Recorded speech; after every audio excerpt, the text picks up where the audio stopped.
कल शशि दीदी ने एक बात कही थी कि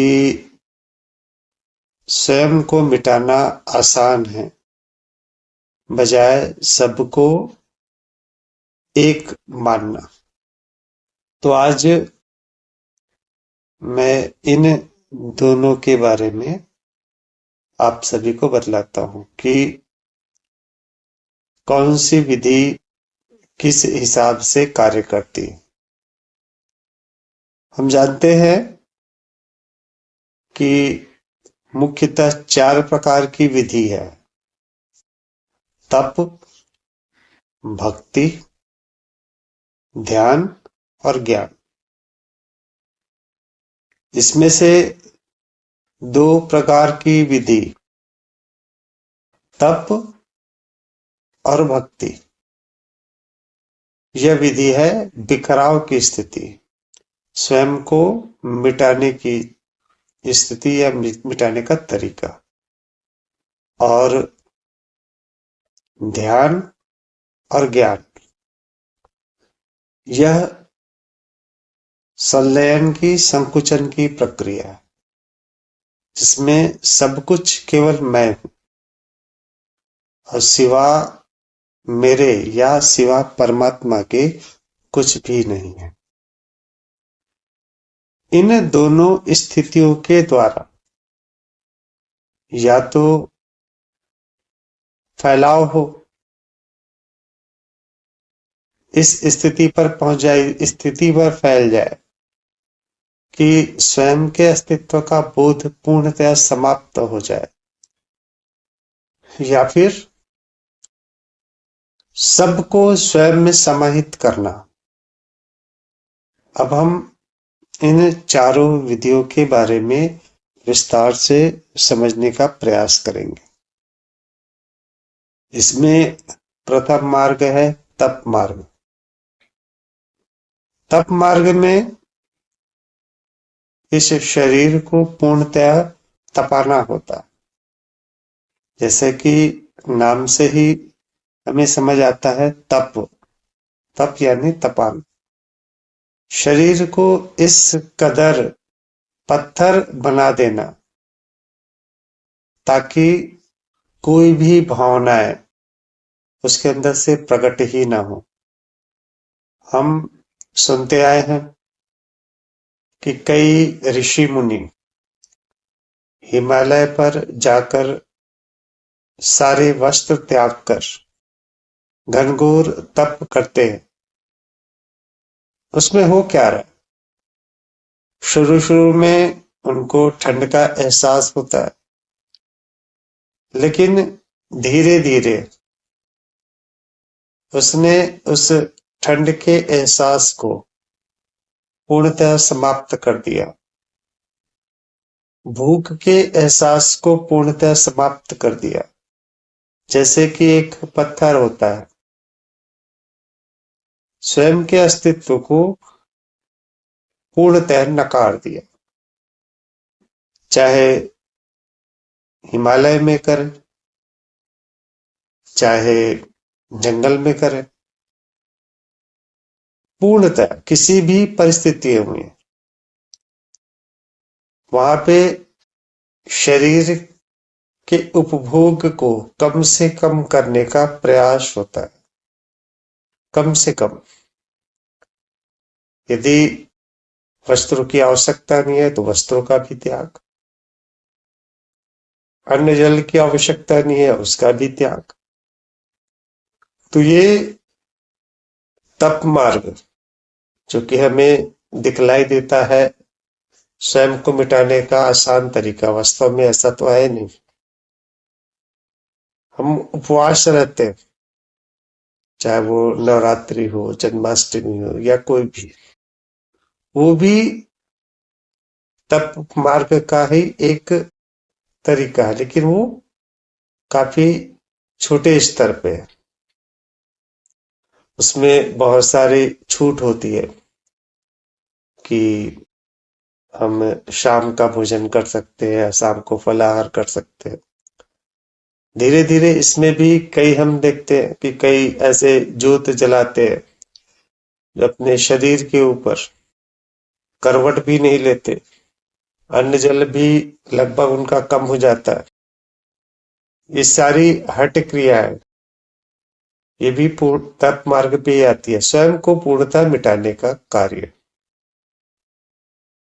जो हम अघोरी सुनते हैं, अघोरी बाबा, वे मानव शरीर का भक्षण करते हैं, चिताओं में सोते हैं, खोपड़ी में खाना खाते हैं, रक्त पीते हैं। इसका अर्थ यह नहीं है कि वो पिशाच हो गए। इसका अर्थ यह है कि उन्होंने मानव शरीर को मानने से इनकार कर दिया। ये सारे मार्ग केवल इस शरीर के ना होने के भाव को मस्तिष्क पर पूर्ण रूप से विकसित करना होता है। स्वयं को मिटाने का भाव। अब इस माध्यम से बहुतों ने उस आत्मज्ञान को प्राप्त किया। गुरु गोरखनाथ, हम गुरु वशिष्ठ की बात करें, विश्वामित्र की बात करें, ध्रुव की बात करें, प्रहलाद की बात करें, और अनेक ऐसे ऋषि मुनि हैं जिन्होंने उस तप मार्ग को अपनाया और उस आत्मज्ञान को प्राप्त किया, स्वयं को जाना, उस परमात्मा को जाना। तो ये तरीका ऐसा नहीं है कि इस तरीके से फायदा नहीं होगा, बिल्कुल हो सकता, लेकिन यह प्रैक्टिकल रूप से अत्यंत दुष्कर, अत्यंत कठिन प्रतीक होता है। लगता है कि ये बहुत ही कठिन प्रक्रिया है। वैसे तो चारों प्रक्रिया ही उतनी ही कठिन है। किसी में ऐसा नहीं है कि हम सोचे कि वो ये सरलतम प्रक्रिया है। दूसरा तरीका है इसका भक्ति का। भक्ति में हालांकि शरीर को सुखाने की बात नहीं होती, किंतु भक्ति में स्वयं के ईगो, स्वयं के अहंकार को, स्वयं के स्वाभिमान को पूर्ण रूप से तजना होता है। पूर्ण रूप से हम जिस संसार, जिस परिवार, इन सब की बात करते हैं, उन सब को पूर्णतः अस्वीकार करना होता है। यह दुनिया केवल एक माया है, और जो भी इष्ट है, जिसका हमने भक्ति शुरू करी, केवल वही सत्य है। इस सिद्धांत पर आगे बढ़ना होता। फिर उस समय जो भी परिस्थितियां आए, जो भी, हमें उस इष्ट के प्रति अपना प्रेम, उसमें परिवर्तन नहीं लाना है, बल्कि उसमें लगातार बढ़ोतरी ही होनी चाहिए। उदाहरण के लिए हम बात करें मीरा की। मीरा के पास सब कुछ था, ऐशो आराम था, राजकुमारी थी, एक राजा के घर ब्याही हुई थी, खान पान, रहन सहन, इसमें किसी प्रकार की कोई कमी थी ही नहीं। किंतु जब वो भक्ति मार्ग पर आई, उन्होंने सबका त्याग कर दिया, सब कुछ का। फिर वो न तो रानी रही, न ही राजपुताना रही, न ही स्त्री ही रही, और न ही मीरा ही रही। उन्होंने सब कुछ, अपने अस्तित्व को पूर्णतः भुला दिया, पूर्णतः। मेरे तो गिरधर गोपाल दूसरो ना कोई, यह कविता पूर्ण रूप से भक्ति की व्याख्या कर देता है, भक्ति को समझा देता है। जब उन्होंने यह कह दिया मेरे तो गिरधर गोपाल दूसरो ना कोई, वहां पे वो उनका सब कुछ समाप्त हो गया। न फिर पति शेष रहा, न वो राज घर शेष रहा, न वो महल शेष रहा, न ही स्त्रीत्व का भाव शेष रहा, कुछ भी न रहा। पूर्ण समर्पण का भाव। लग रहा है ये आसान, किंतु यदि आप सोचिए, आप भक्ति कर रहे हैं किसी की भी, आपके घर में कोई मेहमान भी आ जाता है, आपकी भक्ति छूट जाती है। आपको कहीं जाना भी पड़ जाता है, आपकी भक्ति छूट जाती है। मीरा का हर कर्म, हर क्रिया कृष्ण से ही शुरू हो रही थी और कृष्ण पर ही खत्म हो रही थी। उनकी सारी दिनचर्या, उनको कोई परवाह नहीं थी कि मेरे पति कैसे होंगे, मेरे पिता कैसे होंगे, मेरे भाई बहन कैसे होंगे, कुछ भी उनको पता न था। लोग क्या कहेंगे, इस बात को भी उन्होंने पूर्णतः त्याग दिया था। आज हम मॉडर्न कहते हैं ना अपने आप को। आज भी स्त्रियां घर से एक दिन से अधिक बाहर नहीं रह सकती बिना बतलाए। उस समय राजपुताना स्त्री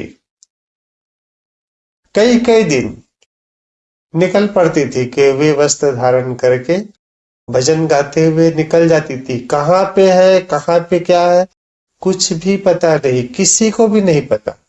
यहाँ तक स्वयं को भी नहीं पता होता था कि वो जा कहाँ रही है।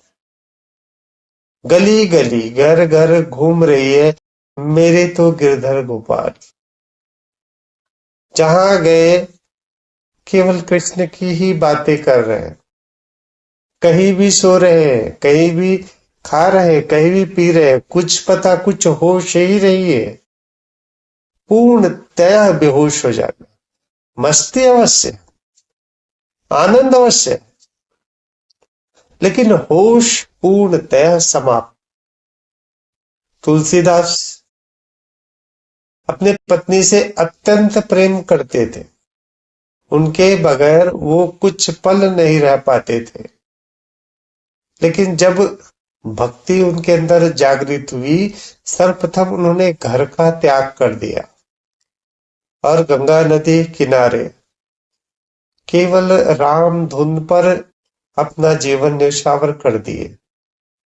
केवल राम, जो सबसे प्रिय था, उन्होंने उनका ही त्याग कर दिया। फिर उनको कोई भी चिंता नहीं थी कि मेरी पत्नी कहाँ है, मेरे ये कहाँ है, मेरे बच्चे कहाँ है, मेरा परिवार, मेरी संपत्ति, कुछ भी शेष ना रहा। इस कदर भक्ति की बात होती है। हमें लगता है कि भक्ति करना आसान है, समर्पण करना सबसे कठिन है। ये दोनों तरीके हैं अपना फैलाव के। इस कदर फैलाना कि हमारा स्वयं का जो अस्तित्व है, इसका कोई वजूद ही ना हो।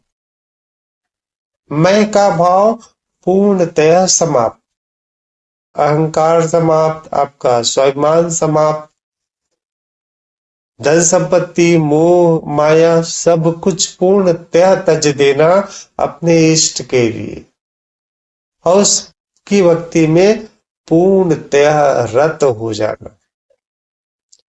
जो हम कह रहे थे विखंडन की प्रक्रिया, जब कल शशि दीदी कह रही थी कि ये आसान है, ये हमसे हो पाएगा, बिल्कुल।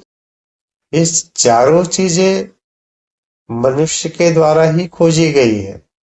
अब इन चारों तरीकों से मनुष्य ने ही प्राप्त किया हुआ है, तो आप भी प्राप्त कर सकते हैं, लेकिन उसके चरम पर पहुंचना होगा।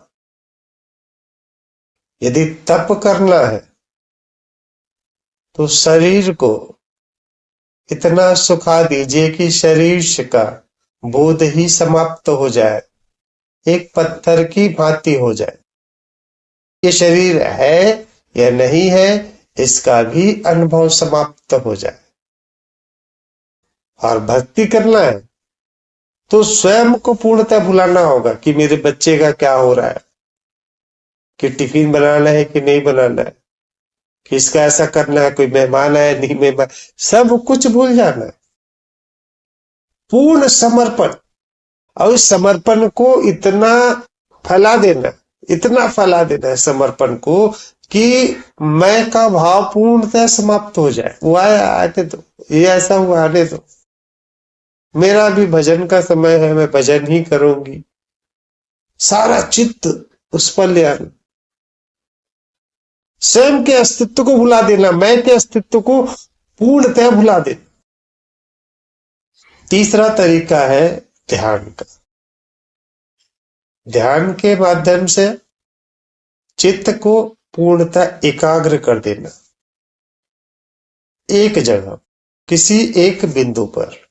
वो बिंदु कुछ भी हो सकता है, आपकी धड़कन हो सकती है, आपका हृदय चक्र हो सकता है, आपका आज्ञा चक्र हो सकता है, आपका सर का तालु भाग सहस्त्रार हो सकता है।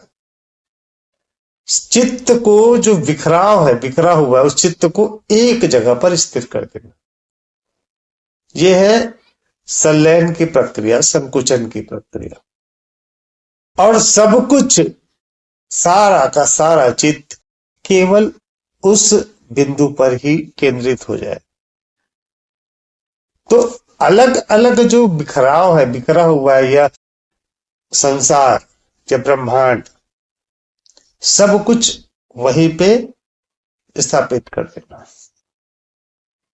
सारा का सारा, केवल और केवल मैं का भाव, अद्वैत स्थिति पर आ जाएगा। जो हम बिखरा हुआ समझते ना, ये पेड़ अलग है, ये नदियां अलग है, ये व्यक्ति अलग है, ये व्यक्ति अलग है, सूर्य अलग है, चंद्र अलग अलग, वो जो बिखरा हुआ है उसको समेटना, और समेट कर एक अद्वैत की स्थिति को अनुभव करना। क्योंकि हम मैं को जानते हैं, मैं है। पहले दो तरीके में मैं को समाप्त करने की बात होती है, मैं का अस्तित्व समाप्त करने की बात होती है, और ध्यान में उस मैं को ही सब कुछ बना देना। अब वो मैं चाहे स्वयं की अनुभूति हो, चाहे वो मैं हम परमात्मा ही क्यों ना माने, कोई फर्क नहीं पड़ता। यदि हम परमात्मा को मान रहे हैं तो जो हम मैं हूं, अब परमात्मा है, उस भाव को भी समाप्त कर देना। यदि परमात्मा मान रहे, ईश्वर मान रहे, तो केवल ईश्वर है और कुछ भी नहीं। और यदि केवल मैं है तो मेरे अलावा कुछ भी नहीं। एक अद्वैत का भाव पूर्णतः ले आना। ध्यान का मतलब ये होता है पूर्णतः संलयन की प्रक्रिया, सब कुछ एक में ले आना, सब कुछ एक में ले आना, कोई बिखराव ही ना हो। पहले दो में केवल बिखराव था, सब कुछ समाप्त कर देना, और दूसरे में सब कुछ को एक में स्थापित कर देना। लेकिन यह जो एक स्थापित करना तभी संभव है जब वो काल्पनिक मैं समाप्त हो। हमारे अंदर जो विचार है, जो ज्ञान है कि ये पेड़ है, ये टमाटर है, तो ये व्यक्ति है, ये चाचा है, ये चाची है, ये मामा है, ये मामी है, सब कुछ अलग अलग जो है, जो ज्ञान भरा पड़ा है, उस ज्ञान को पूर्णतः त्यज देना। अलग अलग आकार, उसके कारण जो अलग अलग समझने का होता है, उस समझ को ही समाप्त कर देना। और वो समझ समाप्त होगा तभी जब आपका वो काल्पनिक मैं समाप्त हो जाएगा। यह कोई अहंकार की बात नहीं, मैं ही परमात्मा हूं यह हम कहते हैं। हम उस काल्पनिक मैं को साथ में लिए होते हैं। हम अपने जो ज्ञान है, जो अभी तक हमने जाना हुआ है कि मैं ये हूं, मैं ये हूं, और उसके साथ यदि हम रटते हैं कि मैं परमात्मा हूं, तो वहां पे वो चीज स्वीकार नहीं होता। क्यों नहीं होता? क्योंकि हमने हमारे ज्ञान में परमात्मा का अर्थ होता है जो सब प्रकार के चमत्कार कर सकता है, जो उड़ भी सकता है, जिसका एक अलग लोक भी है, जो इस सृष्टि को बना भी सकता है, बिगाड़ सकता है, लोगों का भविष्य बना सकता है, बिगाड़ सकता है। तो हम उस परमात्मा को जानते हैं हमारे ज्ञान के आधार पर। वास्तविकता हम उस समय भी नहीं जानते, हम काल्पनिकता में ही जी रहे। और मैं यह कहता हूं, यदि आप संलयन की प्रक्रिया में है तो सब कुछ एक ही मान लीजिए। या तो आप परमात्मा को ही समझ रहे, परमात्मा को ही मान रहे, तो अपने मैं को पूर्णतः समाप्त कर दीजिए, एक ही होगा। या तो आप होगा, आपका अनुभूति होगा, आपके अस्तित्व का भाव होगा, या तो परमात्मा होंगे। द्वैत का यहां पे कोई भी कार्य, संलयन यानी सब कुछ मिला देना। जैसे आप रोटी बनाते हैं, रोटी बनाते हैं तो आटा को अलग, पानी को अलग, नमक को अलग ऐसा रखते हैं क्या रोटी बनाने के लिए? रोटी कब बनेगा? जब उस आटे में नमक भी डल जाएगा, उस आटे में पानी भी डल जाएगा और उसको गूंथ कर एक बना दिया जाएगा। वैसे ही है, आपने उस काल्पनिक मैं को रखा हुआ है, अपने ज्ञान को रखा हुआ है, और साथ ही साथ आपने अलगाव को भी रखा हुआ है, और आप ये सोचते हो कि मुझसे यह नहीं हो पा रहा। आप प्रतिदिन संलयन की प्रक्रिया कर रहे हो, प्रतिदिन वह कार्य कर ही रहे हो। आपको उसको कल्पना नहीं करनी है। दिक्कत क्या हो रहा है कि आप उसको कल्पना में ले रहे, आप एक विचार कर रहे हो, अच्छा मैं ही परमात्मा हूं, मैं ही पेड़ हूं, मैं ही ये हूं, मैं ही ये हूं। आप कल्पना कर रहे हो। कल्पना करने का तात्पर्य क्या हुआ? आप अपने मन को रखे हुए हो, अपने काल्पनिक मैं को स्थायी भाव दे रहे हो और कल्पना कर रहे हो। आपको यह कठिन लग रहा है। कठिन तो वैसे चारों ही है। आपको उसकी अनुभूति करना है, एक रूपता को अनुभव करना है वास्तविकता के रूप में। ये विचारों से नहीं आएगा, इसको आपको वास्तविक रूप से अनुभव करना है। आपको यह मंथन करना है कि यह जो पेड़ है इसकी शुरुआत कहां से हुई। ये 5 तत्व से बना हुआ है। इसमें जल भी है, इसमें वायु भी है, ये भूमि के द्वारा अग्नि भी प्राप्त कर रहा है, इसमें आकाश तत्व भी है। तो ये 5 तत्व से ये पेड़ बना है, और उसी 5 तत्व से यह शरीर भी बना है, उसी 5 तत्व से यह सूर्य भी बना है, उसी 5 तत्व से ये तारे भी बना है। अब उन 5 तत्वों पर पहुंच गए, आप में एक रूपता समझ में आने लगेगी। अब ये 5 तत्व भी कहां से शुरू हुए, ये 5 तत्वों का निर्माण भी कहां से शुरू हुआ, समझ आएगा कि शुरुआत केवल चेतना ही है। आप तभी एक रूपता को प्राप्त कर सकोगे, और यह होगा मंथन से। ध्यान कोई क्रिया नहीं है, जो संलयन की प्रक्रिया है कोई क्रिया नहीं है। ये स्वतः ही होगा जब यह मस्तिष्क पूर्ण रूप से उसको स्वीकार कर लेगा कि वास्तव में एक ही है। उदाहरण के तौर पे यदि हम एक चना की बात करें, कई बार उदाहरण दिया हूं आपको, वह चना लड्डू भी बन रहा है, उस चना से सेव मिक्सचर भी बन रहा है, उसी चना से फाफड़ा भी बन रहा है, उसी चना से गाठिया भी बन रहा है, उसी चना से भजिया भी बन रहा है, और उसी चना से चने की सब्जी भी बन रही है, और वही चना अंकुरित चना के रूप में प्रयोग हो रहा है। तो चीज क्या हो गई? ये हमें क्या दिखलाई दे रही है? अलग अलग अलग अलग, किंतु वो क्या है? उस चना से ही बना है। अब चना तक आप पहुंच गए। अब चना के पहले पहुंचे, चना हुआ कैसे? तो समझ में आएगा ये 5 तत्व से ही बना है। भूमि पे जाने के बाद, बीज के जाने के बाद, वो पांच तत्व भी कहां से बना? तो चेतना। तो ये चीज समझ में आनी चाहिए, अनुभूति पे आनी चाहिए, बोलने से नहीं होगा। आप क्या कर रहे हो? आप लोग बोल रहे हैं मैं आत्मा हूं, मैं पेड़ हूं, आपको समझ ही नहीं आ रहा है, आपको स्वीकार ही नहीं है, क्योंकि आपके पास एक अलग से ज्ञान पड़ा हुआ है। मैं परमात्मा हूं, मैं भगवान हूं, यदि कोई कह रहा है इसका अर्थ समझना होगा। हमने भगवान को एक लोक में जो बिठा के रखा है अपने ज्ञान के आधार पे, दिक्कत वहीं पे ही है। इसकी वास्तविकता आपको समझनी होगी।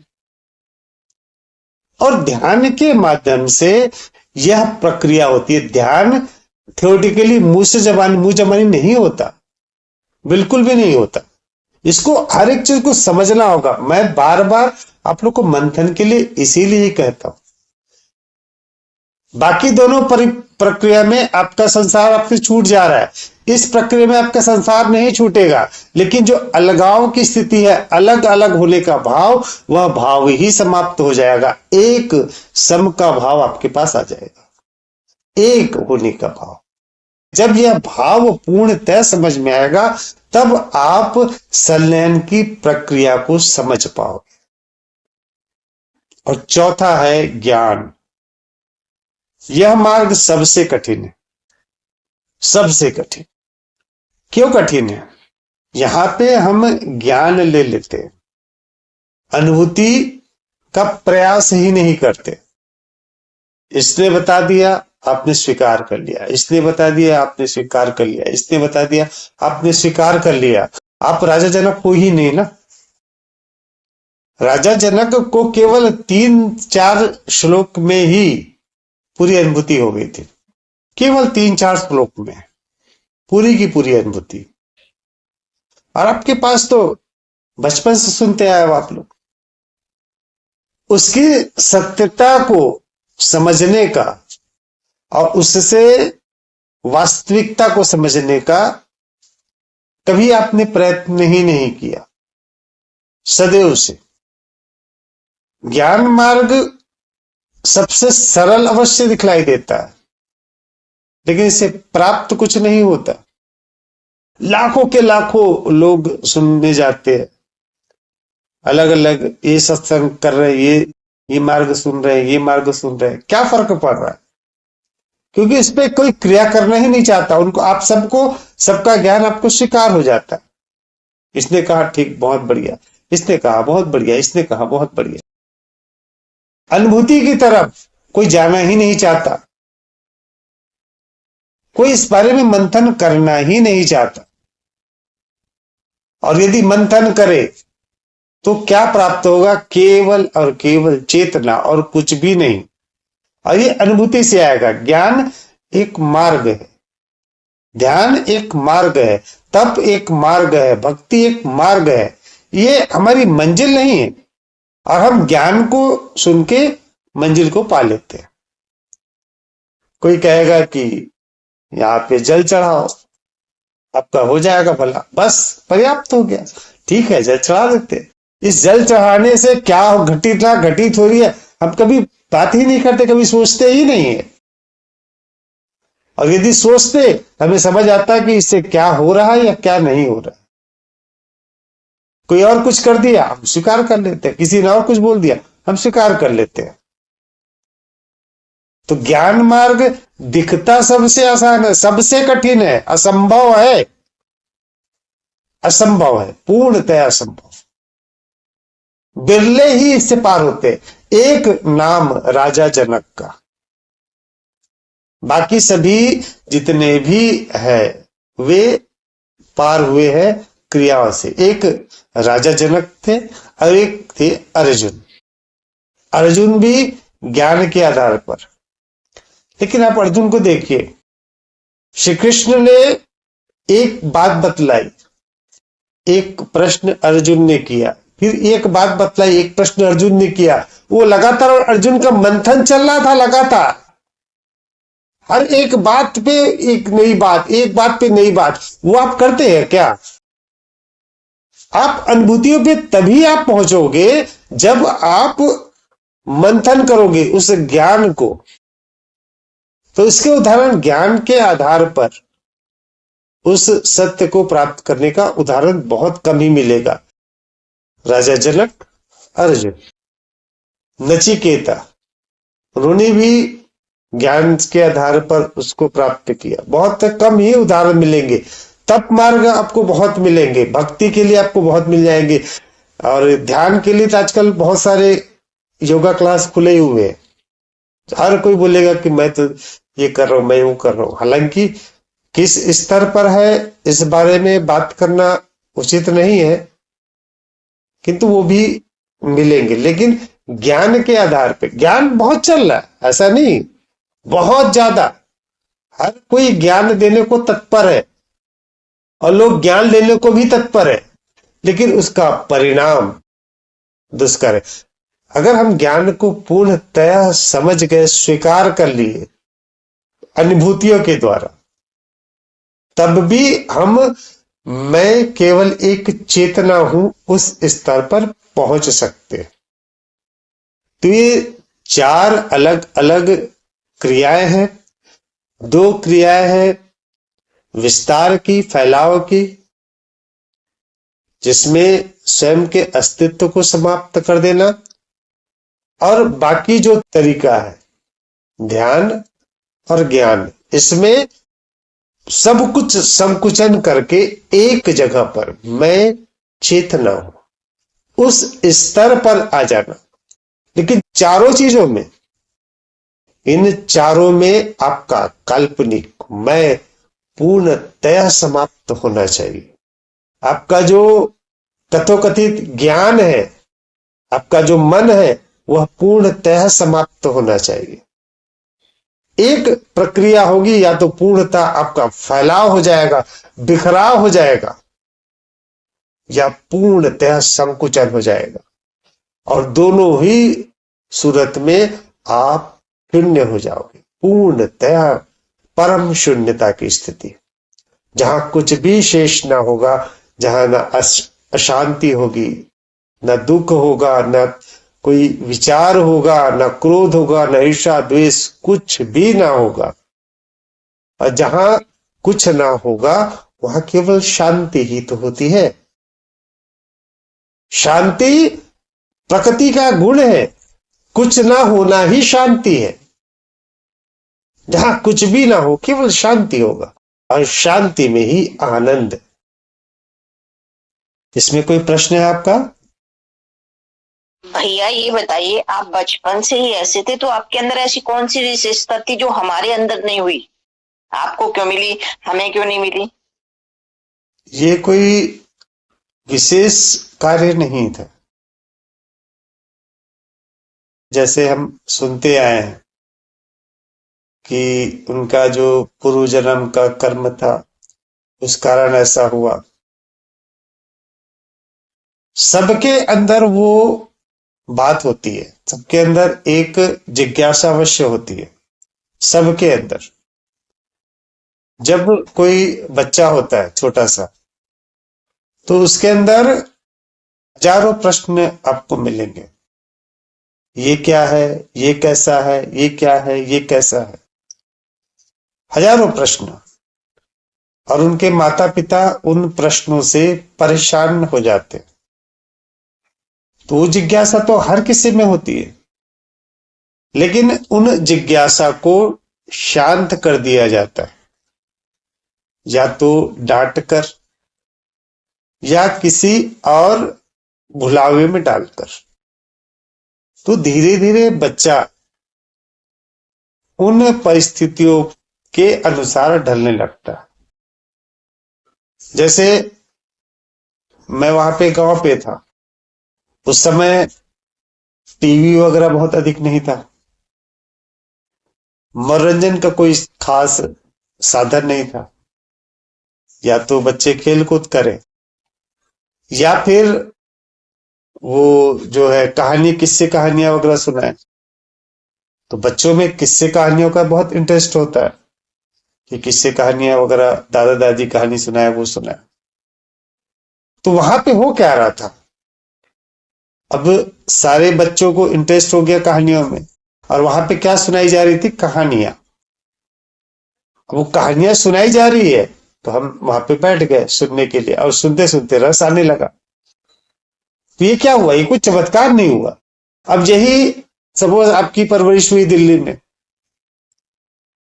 तो दिल्ली में क्या किया जाएगा? जैसे आपके पास जिज्ञासा उठी, आपके मम्मी पापा ने आपको खिलौना पकड़ा दिया, आप गॉसिप पे लग गए, या कोई अपने स्कूल में या बच्चे लोग के साथ लग गए, क्रिकेट वगैरह इसमें इसमें कुछ भी में लग गए, और आपने उस स्थिति को प्राप्त किया। तो इसमें कोई किसी के में भी कोई विशेष बात होती नहीं है। लोग कहानियां गढ़ते हैं कि ये ऐसा हुआ, ये ऐसा हुआ, ये ऐसा हुआ। बचपन सबका केवल कच्ची मिट्टी ही होता है, सब एक समान ही होते हैं, सारे के सारे बच्चे। वो अगर फॉरेन में चला गया तो वो अंग्रेजी सीख गया, वो फॉरेनर की तरह रहने लगा, उनका व्यवहार वैसे ही हो गया। वो जंगल में चला गया, बुझमाड़ बन गया। तो ये क्या है? सब कोई ऐसा किस्मत या इसका खेल की बात होती ही नहीं है, किसी में भी नहीं। यदि कोई इस प्रकार की बातें बतलाता है तो यकीन मान के चलिए आपको भ्रमित कर रहा है।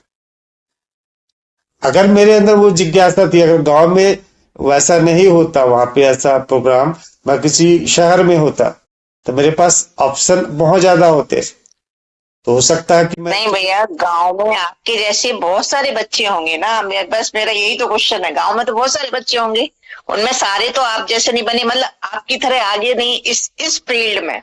मैं स्पेशली स्पिरिचुअलिटी की बात कर रही हूँ। जैसे कोई क्रिकेट सभी खेलते हैं, तो सचिन ने भी क्रिकेट खेला, बाकी बच्चे भी क्रिकेट खेले, बाकी बच्चे कोई अलग अलग जॉब पे लग गए, उन्होंने केवल क्रिकेट को ही अपना लक्ष्य बना लिया। तो ये चीजें सबके सामने पड़ी होती है, इसमें किसी एक में किसी का इंटरेस्ट आ जाता है। पूर्व जन्म, ये जन्म, ये सब सारी बातें कोई मतलब की नहीं है।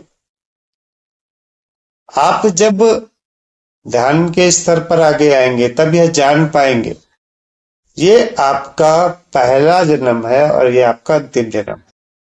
इसके बाद ये 5 तत्व विलीन हो जाएंगे अपने अपने तत्वों पर। वो कॉम्बिनेशन दोबारा नहीं होगा। ज्यादातर जो मन है, जो हमारी याददाश्त है, वो भी कुछ समय पश्चात बिखर जाएगी, डिस्ट्रॉय हो जाएगी चारों तरफ। कुछ एक मात्रा कोई बची रही, कोई खास बात, तो अलग चीज है। वो कभी किसी शरीर में या किसी इसमें हो गए, उसका कोई बात नहीं, लेकिन सब कुछ समाप्त हो जाएगा। आपका ये प्रथम ही होगा, ये आपका अंतिम ही होगा। इसके आगे कुछ नहीं, पीछे कुछ नहीं। ये सत्य है। शाश्वत क्या है? चेतना। जिस चेतना से यह शरीर बना है, यह पूरा ब्रह्मांड बना है, वो सदैव रहना है, उसी का ही रूपांतरण होना है। अब उस चेतना पे यदि हम आएंगे तो जितने भी अलग अलग जीवन दिखलाई दे रहा है, सब कुछ आप ही हो। ये आपका पुनर्जन्म है। अगर हम यहाँ पे 800-900 करोड़ जनसंख्या की बात करते हैं इस विश्व में, तो सब कुछ आप ही हो। ये जो पेड़ पौधे जो दिखलाई दे रहा है वो आप ही हो। ये जो पृथ्वी दिखलाई दे रही है वो भी आप ही हो। सूर्य दिखलाई दे रहा आप ही हो। यही आपका पुनर्जन्म है। ये चीजें नष्ट होंगी, फिर बदलेगा दूसरा रूप, वो भी आप ही है। इससे पहले जो था, जितने भी चीजें थी, वो आप ही थे।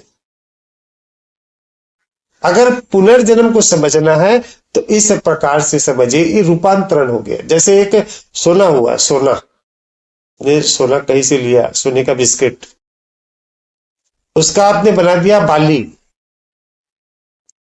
कुछ समय पश्चात आपको लगा कि अब ये बाली तो चेंज करना है, दूसरा करना है। आपने उसका बना दिया झुमका, फिर झुमके को आपने चेंज कर दिया अंगूठी, और अंगूठी को भी चेंज कर दिया, उसको बेच दिया, पैसा ले लिया अपने हाथ में।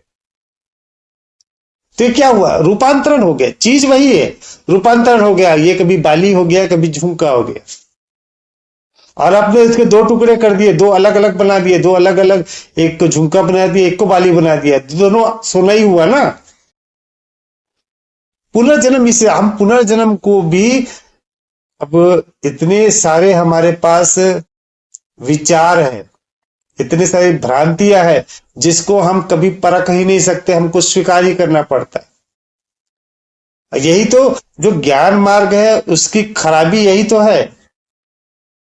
आपको ज्ञान ऐसा दिया जाएगा कि आप कभी उस बात को जान ही ना सके, मरने के बाद आपको मिलेगा ऐसा ऐसा। जब पहले पिछले जन्म में आप जो है शेर थे, अब मैं कह देता हूं, अब इसका परीक्षण कभी कर सकते हैं, कभी भी किसी भी हाल में कर सकते हैं क्या? यदि मैं कह देता कि पिछले जन्म में मैं बहुत बड़ा तपस्वी था, या पिछले जन्म में मेरा मीटिंग वीटिंग हुआ था, मीटिंग होने के बाद मुझे भेजा गया था, मैं कह देता हूं और आपको मुझ पर विश्वास है, आप कभी भी इसका परीक्षण कर सकते हो? कभी भी नहीं कर सकते। तो ज्ञान ऐसे ही चिपकाया जाता है ताकि आप इसको किसी भी हाल में चेक ना कर सको। अब जो बतलाने वाला रहेगा वो ये नहीं बोलेगा मेरा जन्म यहाँ पे, पिछले जन्म में मैं यहाँ पे था, इस जगह पे मेरा जन्म हुआ था, ये मेरे मम्मी पापा थे, ये ऐसा हुआ था, वो नहीं बताएगा, क्योंकि आप चेक कर लोगे। आपको ऐसे ही बात बतलाया जाएगा जिसको आप परीक्षण कर ही ना सको। यही तो लोग करते आए हैं ना। ज्ञान मार्ग की सबसे बड़ी खराबी यही है, दिखता सबसे सरल है, उसके लिए अष्टावक्र जी जैसा बताने वाला होना चाहिए, और राजा जनक जैसा सुनने वाला होना चाहिए।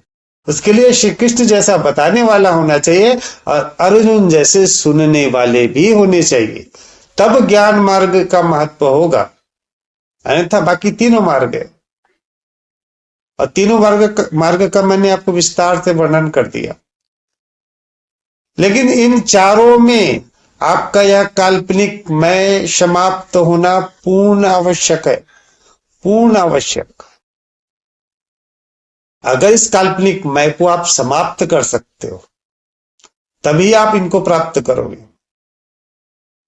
और भैया वर्तमान में रहते रहते ये चीज पहुंची जा सकती है, हालांकि ये टफ है, लेकिन थोड़ी देर के लिए पहुंचे, फिर थोड़ा इस पे और ज्यादा बढ़े, तो इज इट पॉसिबल ना? पॉसिबल तो बिल्कुल है, लेकिन दीदी एक बात और समझिएगा, आपके पास जीवन कितना है, क्या आप उसका निर्णय कर सकते हैं?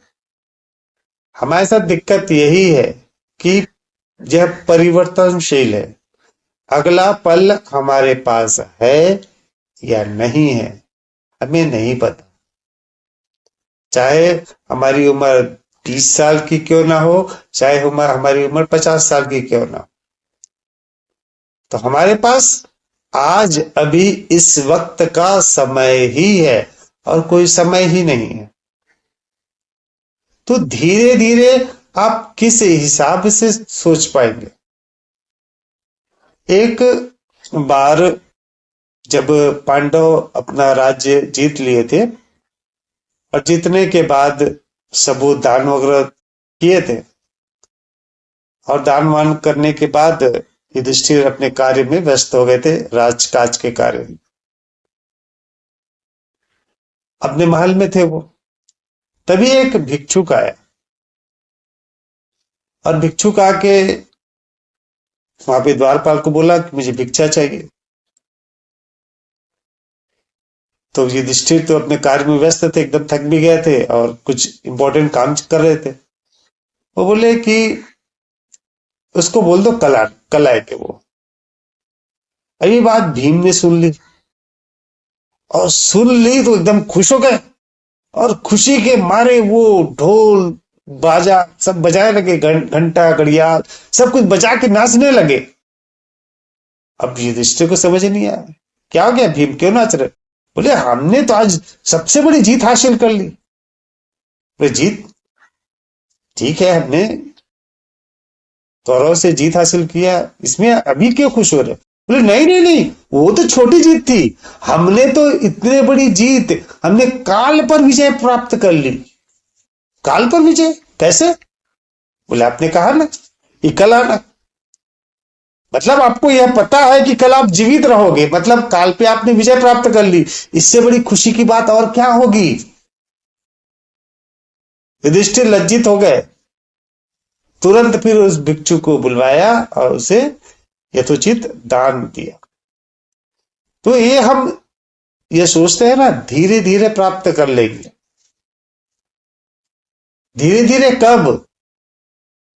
अगले पल हम रहेंगे नहीं रहेंगे कुछ भी पता नहीं है। तो जो भी प्राप्त करना है आज अभी इस वक्त, जब यह विचार हमारे पास आ जाएगा तब हम उसको प्राप्त करने में लग जाएंगे कि मेरे पास और समय है ही नहीं, आज अभी जो प्राप्त करना है वही प्राप्त करना है। कल का पता नहीं, कल सुबह उठेंगे क्या नहीं उठेंगे कुछ पता नहीं है। तो ये धीरे धीरे जो है ना, यही हमारे प्रगति में एक बड़ी बाधा बन के आ जाती है। सेना में जाएंगे ना, सेना वगैरह में, वहां कोई धीरे धीरे नहीं रहता। आज अभी इस वक्त जो घट रहा है उसी को करना है, कल का पता नहीं, कोई गोली आ गया इधर से निकल गया कुछ पता नहीं होगा, इसका कोई नहीं है। जो टाइम निर्धारित है उस समय पे इसको करना ही है किसी भी हाल में। ठीक है दीदी? जी भैया। ठीक है, फिर आज के लिए क्लोज करें।